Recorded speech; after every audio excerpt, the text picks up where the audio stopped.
Yun, going back ayun, bibili na ako ng wireless external microphone from DJI. Kasi yung dalawa kong wireless mic from TNW, hindi na siya, I must say, hindi siya nagko-connect dito sa ano. Siguro dahil wala pang nakalagay dito sa gilid, pero not sure. Chinek ko na rin naman kung ano ang kagandahan ng mic from DJI. At masasabi ko talagang maganda kasi hindi ako nakakita ng bad reviews. So hopefully, after ko mabili yung aking first ever mic, sa tagal ko nang nagvo-vlog, siguro it's been 4 years since na nag-start ako mag-vlog. Ngayon lang ako nagkaroon ng time, or ngayon ko lang dito, napagtuunan napansin na bumili ng mga accessories ng camera, especially kasi dati ang gamit ko phone. Pero ayan, nakita muna tayo sa DJI store at hindi ko alam kung saan. Alisin ko na nga muna tong aking shades. At ayun, sa mga nagtatanong, hindi po to continuation ng vlog kahapon. Upload ko na siya at hindi ko alam kung kailan ko ma-upload yung vlog. Yan, nasa Mega Mall nga pala ako, guys. Sasabi ko ba? Ulit-ulit ba? Di ko ata nasabi, pero hakit ako ng Cyberzone. Ako, sinabihan na pumunta kasi meron daw, kaya lang yung version 1 na matagal na ata yun. May DJI. Ay, meron pala dito sa Digital Walker. Tingin nga, Miss. Itong kanilang, yan, mic mini. Yung ibang mic, wala na. Should I get this or isa lang? Kasi, wait lang, isa. Kasi, ang pinag-iisipan ko, kung bibili ako ng dalawang mic, yung set na, meron kasing transmitter, tapos meron siyang dalawang mic. Hindi ko naman ma-maximize, isang mic lang kailangan ko, pero, sige, ikot muna tayo dito sa Mega Mall Cyberzone. The long wait is over. So, re-rectaan ko na to. Bibiling ko na yung dalawa kasi para matapos na. Ang dami ko na rin tinawagan a while ago kanina habang naglalakad-lakad ako. At, saan? Sa kabila ata. Ang dami ko na rin natawagan. Walang stock. Kung meron mang stock, yung DJI mic mini 2 lang. Yung dalawang yung dalawang mic tapos isang transmitter. Sana umokay naman. Siguro kasi, kaya yun na lang yung bibiling ko para kapag nag-out of town or travel kami out of the country and meron din siyang mic na magagamit. Okay, I'm here na ulit sa Digital Walker para bilhin na yung DJI na mic. Dito ko na rin ba siya unbox, Miss? Pwede rin naman po. Yeah, sige, dito na lang para ma-test out din natin siya.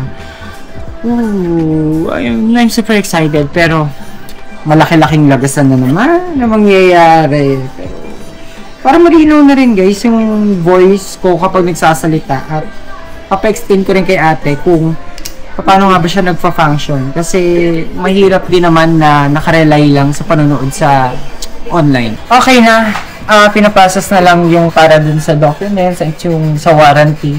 Tabayaran ko na rin at ready for demo na kasi sabi ko kay ate baka pwedeng i-demo niya muna sa akin kasi para mas dito na rin ako mag-unbox sa store mismo para hindi ko na siya kailangan trabahuin sa bahay kasi marami pa akong kailangan i-unbox at meron pa akong mga works na kailangan tapusin. So, might as well habang meron pa akong free time, dito na lang mismo sa store ng Digital Walker sa may SM Mega Mall. At,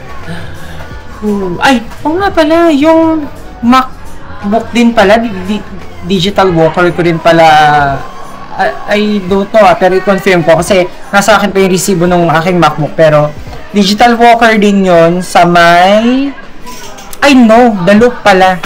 Hindi pala siya Digital Walker. The Loop sa may SM Cubao. At ayun na, guys. Okay na. Yung warranty niya, Miss, ilang 1 year warranty. Yeah. Digital Walker naman. Na siya, guys. At may card. Okay, guys. Dapat ito time-lapse ko. Yun nga lang kasi. Ang tagal pa. Kahit naka 5 minutes. So, ayan, na-open ko na siya. Meron siyang kasamang pouch at yung kanyang charging house or hindi ko alam kung anong tawag. Bahala na lang. So, ito siya. Yan. Tapos, ito yung nilalagay for noise reduction. Tapos, some chords. At, ayun. Yan. Tatanggalin muna tong sticker na to para ma-unlock siya at ma-open natin. I must say, ang ganda nung housing nitong mismong cam. Tapos, wait lang, paano ba? Okay! Ipipress. Tapos, pagka-press, ayan siya. Ito na yung dalawang mic. I'm so happy. Tapos, ayan, may nakalagay lang na DJI. And merong, ito, yung Type-C na saksakan. Meron din siyang pouch. Tapos, yun lang naman. Ang kagandahan dito, meron siyang divider sa loob. Tapos, yeah, meron ding zipper na nakalagay. Yan. Tapos, yun lang naman. Nothing special. At meron, ito yung kanyang manual na hindi ko rin naman siya mababasa. Yan. Tapos, may sticker pa. Lagay ko siguro to sa laptop. So far, yun lang naman. Pero, ang importante naman kasi is yung pinakalaman niya sa loob. Yan siya. So, balikan ko na lang kayo guys kapag nakabit ko na tong mic. Okay guys, na-unbox ko na. At syempre, mamaya ako pa malalaman kung working. Pero ilagay ko na muna tong kanyang puffer na nilalagay para kapag medyo mahangin or maingay yung surroundings, hindi siya ganon na maririnig. Wait lang, dito ilalagay wait lang. Share ko lang na it's magnetic at sobrang strong nung suction ng kanyang magnetic kasi pwede siya ilagay dito. Pero ayun, ako siguro paharap or kung mas kailangan na hindi kita yung mic, ito na lang muna siguro. Ayan, okay din naman siya. Yun, lagay ko lang tong pang cancel ng wait lang, saan ba to? Ng noise. Ayan, yun, plug and play lang pala siya. Tapos pagtatanggalin, madali lang din. Dalawang color yung available. Merong itong may color na white and black. Sa wakas, hindi na tayo mamumblema. Wait lang, dito na lang ako lalabas. Hindi na ako mamumblema kung maingay man yung paligid or kung mahangin, lalo na sa kwarto. Lakas pa naman ng electric fan. Pero, ayun, kailangan na natin umuwi kasi ang laki-laking waldasan ang nangyari today. Saktong-sakto, Monday na Monday. Pero, magagamit ko rin naman to guys kasi di ba may hilig nga ako mag-try ng iba't ibang restaurants. So, might as well, kailangan gamitin siya ng gamitin para naman ma-ROI. Sobrang happy. I know, medyo nakakahiya yung ganitong itsura ng tripod. Pero sobrang happy ako. Ayan, tinatry ko lang dahil naka-action mode tapos naka-wide yung kanyang angle. Ang sarap na magmukbang kasi yung ASMR, rinig na. Plus, ang mas maganda dyan, yung meron kang kasama, ibababa ko na nga guys, medyo na-awkwardan ako eh. Ang maganda doon yung meron kang mga kasama kumain, tapos ang linaw-linaw ng audio ninyo, oh my god. Siguro ang kulang ko na lang dito is yung nilalagay na grip, tapos tawag dito, konting ilaw lang naman. Meron kasi akong in-order sa Lazada na nilalagay dito sa gilid. Pansaksak din yun ng mic, pero kontento na muna ako sa DJ. Ay, okay lang guys, kahit nalagasan.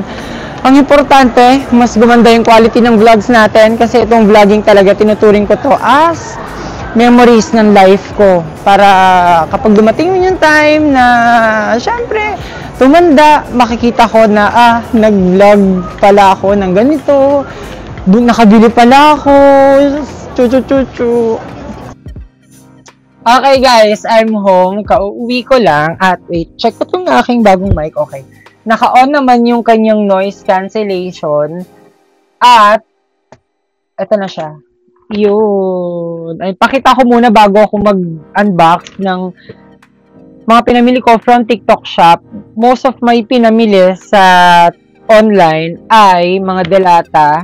Tapos, yung juice na hindi ko inasahang magugustuhan ko yung juice na yun. Wait, i-adjust ko lang. Kasi hindi na ako gumamit ng tripod for lightning setup. Pero, ayan, ito na yung aking DJI na mic. And, ayan. nasa first part kasi nung video, yung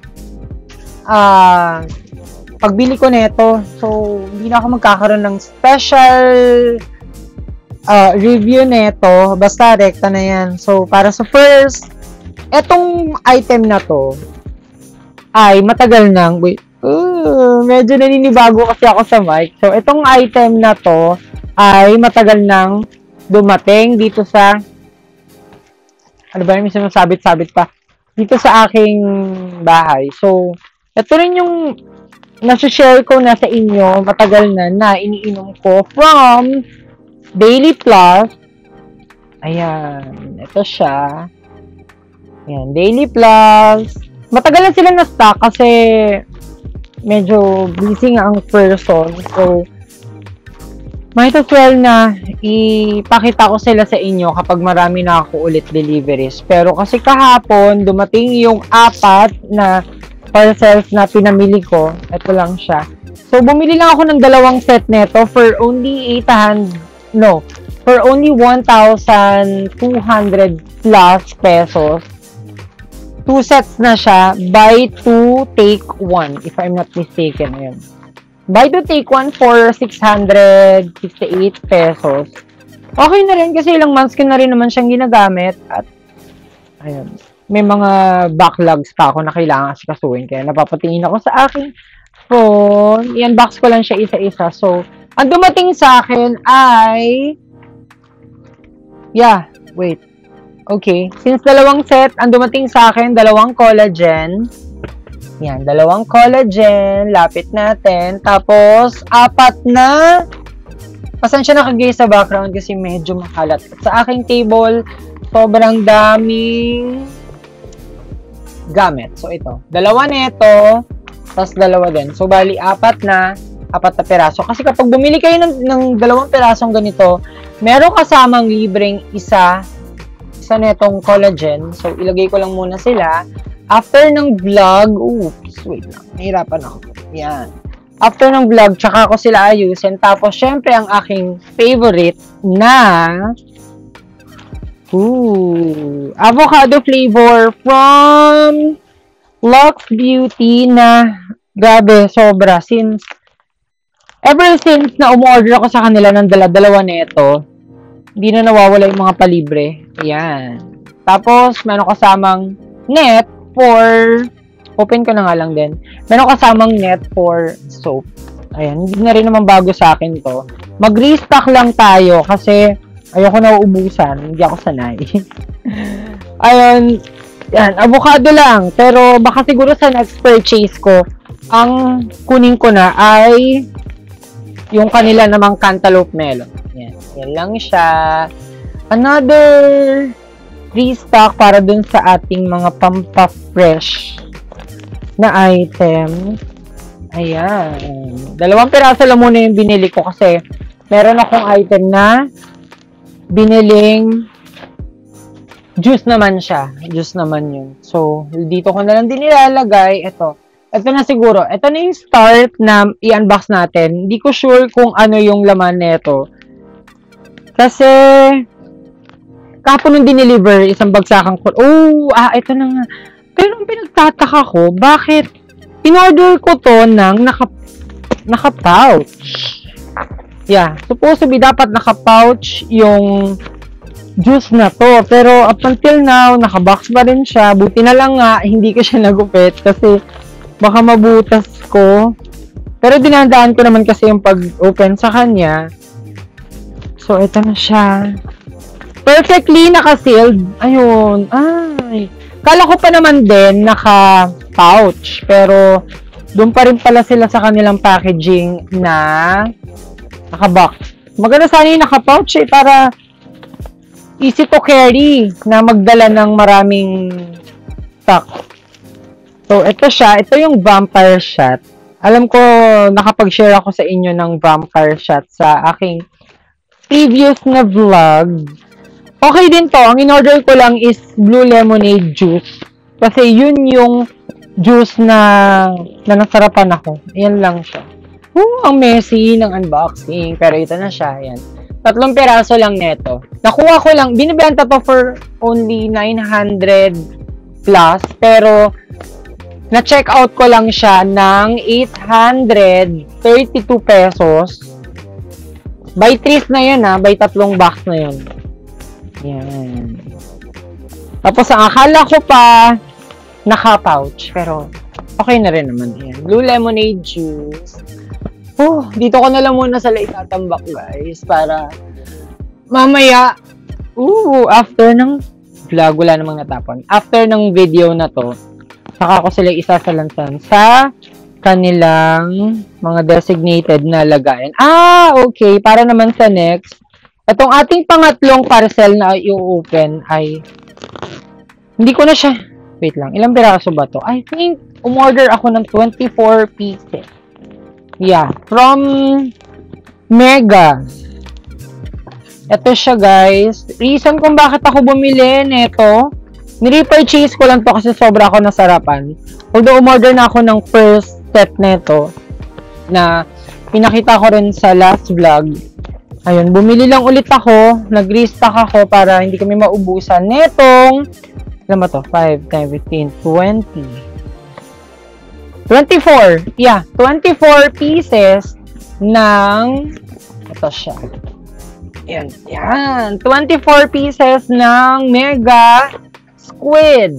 Squid in soy sauce, chili added. Yan siya. 24 pieces na yung aking binili para hindi kami maubusan at ang kagandahan ay April 6 pa ang expiration. So, eto na sila lahat. Ipapasalansan ko na to kay Mami dun sa rep. Hey, Snowy. Ito naman. Ito, merong nakalagay, pero hindi ko alam kung ano to. May nakalagay na return and refund policy. So, kailangan daw yan i-video kapag i-open siya. Para if ever, or just in case man, na magkaroon ng problem, pwede nating i-return at pwede kong isend sa kanila yung vlog para ma-subscribe na rin. Eme lang. So, ang ganda ng pagkaka-package. Sobrang sealed na sealed.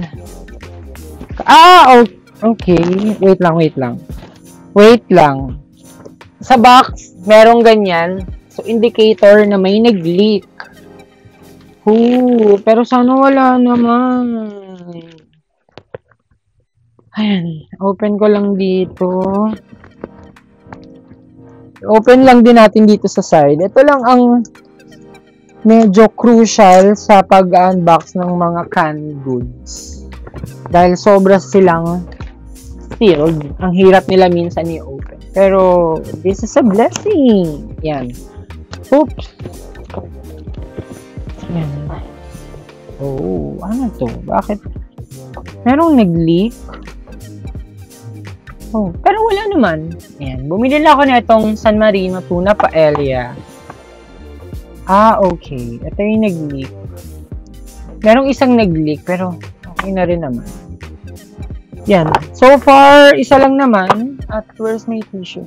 Isa lang naman yung nag-leak na lata. Pero hindi naman siya naka-open. Just so happen na, wait lang. Yan. Just so happen na nag-leak lang siya. Pero, so far, so good. Kailan na expiration? Wait lang. Check natin. So, ito ay 30 pieces sa pagkakaalam ko. December. Yeah. Ang expiration niya is December 13, 2026. Yan. Hindi ko alam kung nakikita sa cam. Lagay ko na lang din siya here para okay. Yung nasa ibabaw, hindi nag-leak. Pero itong nasa second row nag-leak. Bumili lang akong 30 pieces na itong tuna paella. Yan, ipapasalansan ko na to kay Mami. Gusto ko lang din kasi i-try yung paella. Since kanin siya. Oops. Tapos, last na ba to? Yeah. Last item na. Wow. For the last item, ang nakalagay naman sa kanya, walang nakalagay na mag-video while unboxing it. Pero, may nakalagay lang na huwag i-accept kapag broken. Yung sealed. Ito, ano naman kaya to? Kung yung acting second to the last ay tuna paella from San Marino. Ito siya. So, excited na rin ako matikman. Kasi hindi ako nakakatikim masyado ng paella. For some reason, ang mahal niya kasi. Hindi siya katulad ng iba. Parang, ang bili ko ata sa kanya, 100 plus pesos for 3 pieces. I think. So, ito naman ay, wala naman siyang leak, wala naman ding damage. Ito! Ito yung sardinas na nasa gata. Yun. Open ko lang siya. Ito, bago sa panlasa ko tong sardinas na may gata. Pero, share ko sa inyo yung thoughts at verdict ko sa mga susunod na video. So, unbox ko lang. At, yan. Grabe. Naka-sealed na nga. Naka-scotch tape pa. Kaya, thumbs up. Kasi ang ganda ng kanyang pagkakapackage. Ooh. So, naka-box. Pero sa loob, yan. Meron pang plastic na ganyan. So, ito, binili ko ng, ito ang hindi ko alam kung ilang pieces. At ang kanyang expiration ay April 5, 2026. Yung squid lang yung 2027. So, yun lang. I hope na masarap itong, ayan, itong Bigo sardine sa gata. So, thank you so much guys for watching. Please like and share this video if natuwa ka. So, see you on my next vlog and on my next unboxing.